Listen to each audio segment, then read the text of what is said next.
So are you feeling like your money's disappearing faster than you can make it? You're not alone. But what if I told you there are some simple, practical ways to start saving money right now without having to completely overhaul your entire life? Now, in today's episode, I'm going to be breaking down 10 easy, actionable things that you can do today to free up cash, build savings, and finally feel like you're making good progress. Now, whether you're struggling with debt, living paycheck to paycheck, or just looking to get ahead, this episode is packed with some simple wins. Let's dive into it. Hey guys, welcome to today's show. My name is Brad Nelson, founder of Debt Free Dad. I paid off about $45,000 of debt. I'm a debt-free now for more than 12 years. I've also been fortunate to help thousands of other people save and pay off tens of millions of dollars with the work that we do here at Debt Free Dad. And my name is Amber Taylor, and my husband and I saved and paid off $54,000 in just 20 months and have been living debt-free outside of our mortgage since 2018. And I'm Katie Hatfield, and I have been paying off my debt for the last 7 years and still on my journey. And on a single income, I have paid off over $227,240 in credit card bills, student loans, car payments, and more.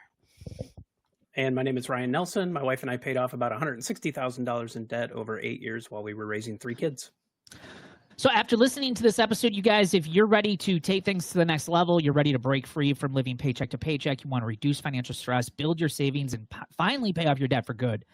But maybe you're not quite sure where to get started. We've created some incredible free resources here to help you get there, and I'll be sharing some details about that later on in today's episode. So guys, today we're talking all about saving and getting some quick, easy wins. And the reason I wanted to do this episode is I can remember, and you guys can share maybe some of your story, your situation, but I can remember feeling like I didn't have any money to save. But the truth is, once I started doing some of the things that we're going to talk about here today, I was able to start saving money. I was able to actually start building that first emergency fund or find ways to save money to pay off extra debt. And we see this with members all the time who feel like there's nothing else that they could do. But the reality is there are things that you can do. Sometimes you can get so stuck and you get tunnel vision, it's hard to kind of look outside the box and say, what else could I be doing? And hopefully this episode is going to give you guys some of those tips that it's going to help you save maybe $10, $15, $20 a month. In some cases, it could be hundreds of dollars a month with some of the things that we're going to talk about here today. So one of the things I do want to mention right away, and this is kind of a bonus tip. It's not part of the 10, but I think the biggest thing that helped me start saving the most money was using cash for purchases, right? Rather than using or swiping a debit card or credit card. But once I started using cash, that really helped me save a lot of money, especially like when you went out to eat or if you were at the grocery store or you stop at like a gas station and you commit to only using cash. It was crazy to me how much less money I would spend, which meant that I had more money in my bank account to use, obviously save and get further out of debt. Well, and cash limits you to how much you could actually spend if you're only using cash. So when you're at the grocery store checkout, you got to really pay attention to what you're putting on in the cart because you might be having to put stuff back when you get there. Yeah, and I'm like the worst at that. I'm the guy that the commercials are made for. I go to the store, so that looks cool. I like the package on that. I bet that tastes good. It's not on my list. But when I had cash, it's a lot harder to do that because it's like you said, Amber, it's like you're adding everything up because you don't want to get up there and have $50 extra and be like, oh, I can't get this. But when I don't pay cash, even still to this day, it's in the grocery store. I mean, it's why it's like, if I got a list, I got to just stick to the list. Because if I go up and down the aisles, the grocery store is wired to make me spend the money. That's why I'm a grocery shopping ninja, because I will be like, nope, that's 50 cents more than last week. I'm not getting it. And I will just walk right past it. And I'm like, it was on my list. I'm not getting it because it's more this week than it was last week. Yeah. The envelope system or cash stuffing, I think that's why that works so great for so many people, because I think cash is a really great accountability tool, because like you said, Amber, once the cash is gone, like you're done spending. Like with a credit card or even a debit card at times, like you can just keep going. And it's just easy to say, like Ryan, you said, ooh, that looks really good. Let's just throw it in the cart. So I think cash is huge. Next one is auditing your subscriptions. And honestly, we could just throw in track all of your expenses, not just your subscriptions. And this is a big one. I mean, subscriptions, especially like streaming services and all these apps that you can download, some of them are so inexpensive. And if you're not checking your bank accounts on a regular basis, they're easy to miss, or it's easy to say, well, it's only a few dollars, right? Or it could be, a low cost or even a higher cost. Some gym memberships are expensive, but you could be looking at like gym memberships. If you're not going, I know you have the best of intentions, but you still just never quite open that door to the gym and get in there. It might be time just to cancel that until you're really committed to going there and doing the work. But until then, it's like, save the money, right? Yeah. And especially on streaming services, I feel like all of a sudden I had 7 streaming services and I was like, why did I get rid of cable if I'm just paying for all of these? So think about what you're actually watching. And then like I share some subscriptions with family members, and my dad happened to add a free week trial of like Apple TV that we don't have. So I'm like, all right, for this week, I'm just going to binge these 2 shows that I really wanted to see. And then after that week, we're done with it. All right. All right. The next one, it could be a little bit up for debate. How do you guys feel about generics, like switching more to store brands or generic brands, instead of buying the name brand stuff? I know we've had some discussions about this in the past on this show. Obviously, it is a great way to save, but I would only do this one because there are some things that don't taste exactly the same, right? But there are also some things where, like green beans, in my opinion, it doesn't matter if it's the generic or the name brand cute little package, like they taste exactly the same to me. So I think you have to experiment a little bit with this, because there are some things that I'm not willing to go generic on everything, but it could be a great way to save.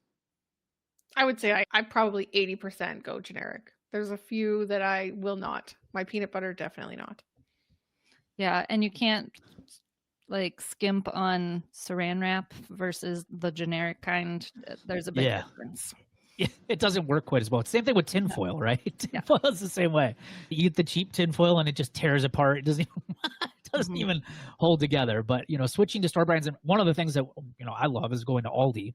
If you're here in the United States, Aldi is just is a great place for a lot of that stuff, and you can save a significant amount of money. But again, keep in mind, I don't shop at Aldi for everything. There are certain things like coffee. Like I'm very particular about the coffee I buy.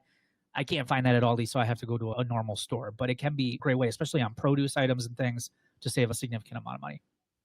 I go to Aldi first, and then whatever else is left on my list, I go to the other store afterwards. But yeah, same produce, meat, cheese, really good cheese, and inexpensive, and it tastes good. Yeah. So along the same lines of grocery shopping is also plan out your meals. And guys, I know this is an easy one. People think about this one all the time.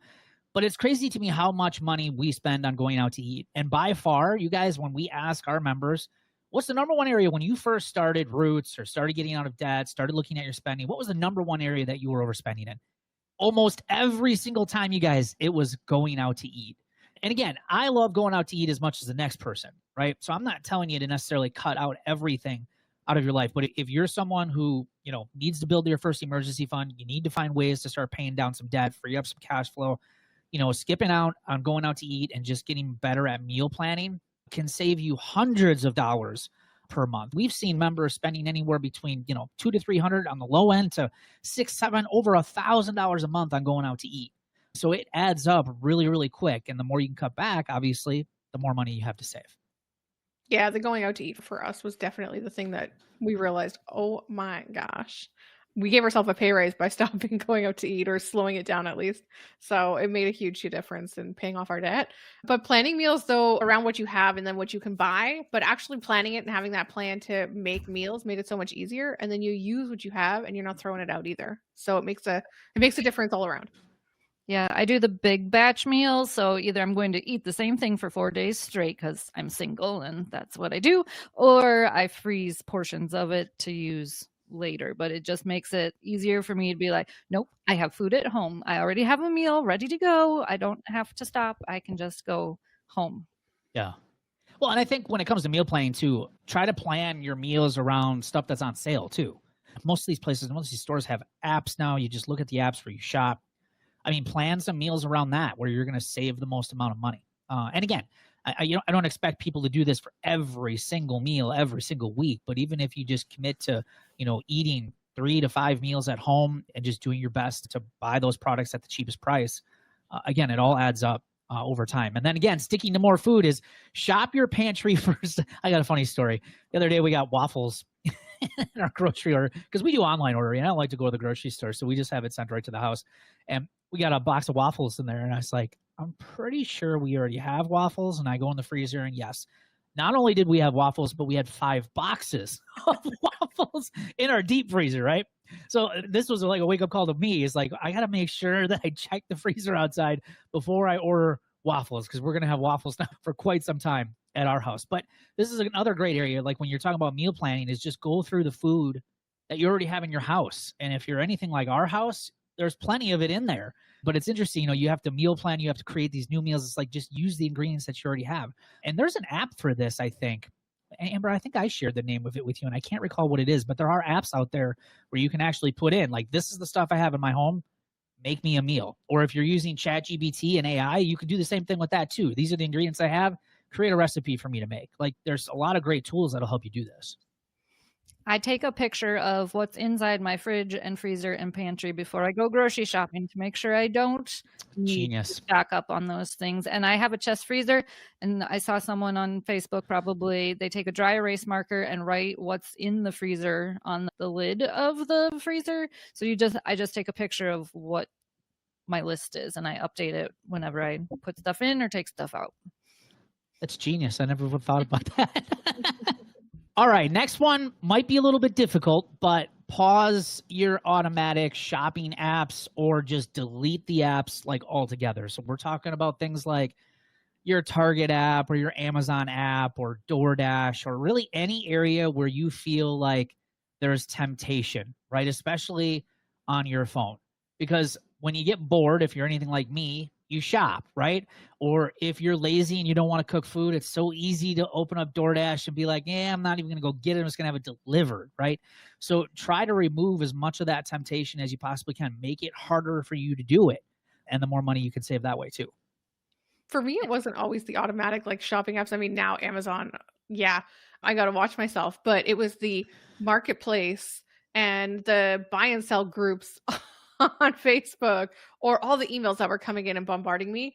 And it was like, oh my gosh, I want that. Oh, I need that. Oh, I didn't think I needed that. But now that I see it in my email, I definitely need that. So I had to unsubscribe and remove myself from so many groups. And that's what helped me curb that temptation. Yes, unsubscribing from emails and the text notifications, because you know they got you to sign up to get a bigger discount when you first went on their website, and now 19 times a day they're sending you messages like, yes, you still need to shop here. I'm like, unsubscribe, stop. The next one, and this just happened to me too just recently, I found 2 of these, is look for forgotten gift cards. I found 2 in a drawer, didn't even realize, actually we have 3 of them now I didn't have. Didn't even know it. One was for a $50 gift card to a restaurant. The other one was a $25 to like a fast food restaurant that our kids normally go to. I didn't even realize that I had that one. And then we have one for like a local place here in town that we just got. So this is, again, another way gift cards easily get forgotten. I forget, there was a statistic, and I think we mentioned it on the show. I mean, we've been doing this show now for nearly 5 years. And I think we talked about this. Like, it's crazy the percentage of gift cards that don't get used ever. And again, they're easy just to throw in a drawer or put in your wallet and forget that they're even there. I have a funny story. I don't think this family member listens to this podcast. We helped a family member clean up some time ago, and when it was all said and done, the amount of gift cards that we found was over $2,000. Oh my gosh. Just scattered in like their drawers, their kids' drawers, just junk drawers, just like you said, just like that. You just get them. And like I actually have one in my wallet right now that we gave to my son for, I think it was the stocking stuffer 2 years ago. And when he moved out like a year ago, I found it he's like, I'm never going to use that. And I'm like, well, I'll take it because we'll use it. And I've had it in my wallet for a year. I think now that you say that, I have a restaurant gift certificate somewhere, and I'm like, I know I didn't spend it. So where is it? So it is very easy to like just toss them, because I even to this day, every once in a while we'll clean something out and I'll find one and I'll check, oh, there's still $17 left on this. You just kind of use some and you forget about it and you throw it in a drawer and you don't really think about it. But there is potentially, like, use that as an example. If you know that you've done that, you'd be shocked what you could potentially find. Yeah. Yeah, I do the so there's a hardware store. It's a big hardware store, but it's Menards, and I think Menards are they nationwide now? I don't know. They're pretty big, at least in the Midwest. But they do like 11% off. So, when you have home stuff to do, you get an 11% rebate. You got to send in the rebate. I'm always really good about doing that. But then I always forget the rebate check magnetic, it's magnetized to the refrigerator door. And every time I go there, I'm like, man, forgot about the rebate check. And then I got more rebates and more rebates. And by the time I go back the next night, it's like 6 rebates that I have because I keep forgetting to use them. So again, a great way to save some money, use those gift cards. Another one that a lot of people tend to even miss, these are easy things that you can do, is just call places that you're already spending money and ask them to lower your bill, or ask them if there's better deals. Things like, your cell phone, internet. There's satellite radio does this all the time where they'll charge their normal price, and I'll call and I'll be like, I'm just not going to pay that much for satellite radio. And then all of a sudden it's only a few dollars a month as opposed to like $30 a month. And all I had to do was just call them. Another one is shopping your insurance on a regular basis. We obviously recommend an independent insurance agent, but get in the habit of every year doing this. We've seen members save hundreds of dollars a year, sometimes thousands of dollars a year, just by shopping their insurance and seeing if they're getting the best price. One other one too I would recommend is, if you have credit cards, is calling them to see if they have any opportunities to lower interest rates to help you save on interest so you could pay down, the debts quicker. All right. When you get into something like that, just make sure you understand what you're asking for and what the agreement's going to be and all that. But these are just easy things that you can do and just ask. The worst that they can say is no. All right. And the next one is cut one weekly habit. So this kind of focuses more on doing more of like a no spend challenge. We mentioned, tracking your expenses, looking at where your money's going, and look at some areas that you would be willing to cut out. And again, we're not talking about cutting it out entirely or altogether for the rest of your life. Just temporarily, what can you cut out temporarily to get ahead further quicker, right? So again, building your first emergency fund, paying down some of those smaller debts, but maybe it's cutting out eating out for a week. Maybe it's cutting out the coffee runs for a week. It could be not going to the gas stations, the convenience stores. Maybe you've discovered, hey, I like to buy clothes. Maybe you got enough clothes, right? Those clothes are still going to be there at that store when the no spend challenge is over. But, find quick and easy things that you can do and cut them out and just decide, okay, we're going to use this money for this to help you start saving. Brad, what's your record for no spend challenge? Oh, yeah, a long time ago. Yeah. Well, we had a little help with this. I was during COVID, but we did 425 straight days of not eating out. I still don't understand how we made that happen. But yeah, that means we cooked every single day at home. Yeah, but we didn't step into a restaurant for 425 straight days. I can't say that that's the truth anymore, right? Because I like going out to eat. I have no issue with it now. But it was just something we noticed. We were overspending a lot on going out to eat. We were just, it's like crazy the amount of money. So we're like, okay, we're going to commit to it just for 30 days. We're just going to cook at home.